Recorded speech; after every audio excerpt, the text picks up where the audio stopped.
Do you guys want some free money? Excuse me, would you like some free money? Free money? No, thank you. No? Free money? Free money. It's free. Some for my friend too. You can take some for your friend. Okay, thank you. Would you like some free money, sir? Okay. Wow, we've got a lot of takers here. Handing out free money sounds like a pretty radical idea, but it's actually an economic concept gaining a lot of traction around the world. We're talking about universal basic income.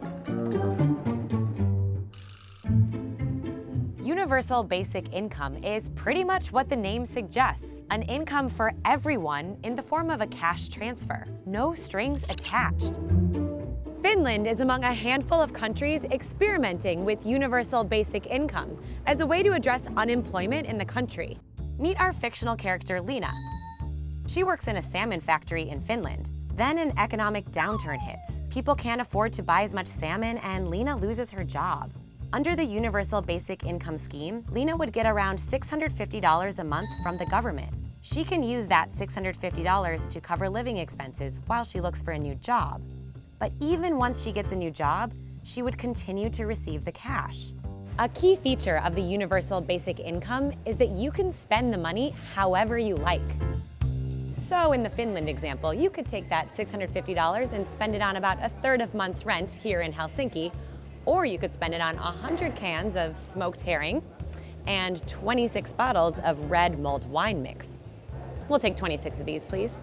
The idea of handing out cash to every citizen isn't new. Philosopher Thomas Paine proposed the idea of payments to every person all the way back in 1797. Martin Luther King Jr. fought for a guaranteed income in the 1960s, and even free market champion Milton Friedman endorsed the negative income tax, similar to basic income, as a way to reduce welfare costs and bureaucracy. But lately, tech titans in Silicon Valley, like Elon Musk and Mark Zuckerberg, are some of the biggest advocates of the idea. They argue a universal basic income could provide a cushion to an estimated millions of people who could lose their jobs if they're replaced by automation or by robots. Hello. It's clear robots are already changing the future of work. Some in Silicon Valley say universal basic income could give workers an opportunity to retrain for today's workforce. Other advocates say a basic income would alleviate poverty and help address growing income inequality across the developed world. My own business! It could give people freedom to start their own business or flexibility to pursue creative interests. The idea has support across the political spectrum, from libertarians who say it would simplify the existing social welfare state to socialists who want to redistribute wealth toward the lower and middle class. Finland isn't the only country experimenting with universal basic income. Other trials are underway in the Netherlands, Kenya, Canada, and the United States. But not everyone is crazy about the idea. Critics say universal basic income could actually disincentivize people like Lena from getting another job if they know they're getting paid not to work. And of course, there's the big fat question of how to pay for universal basic income.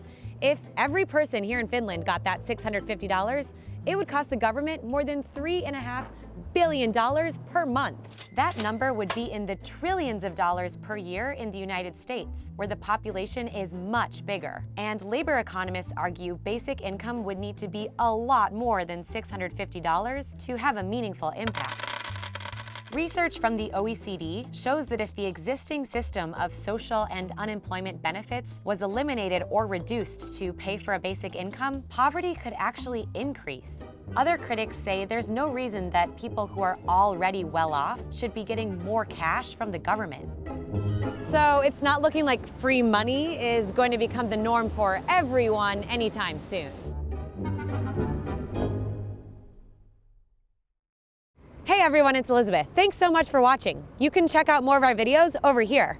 We're also taking your suggestions for future CNBC Explains, so leave any of your ideas in the comments section. And while you're at it, subscribe to our channel. Bye for now.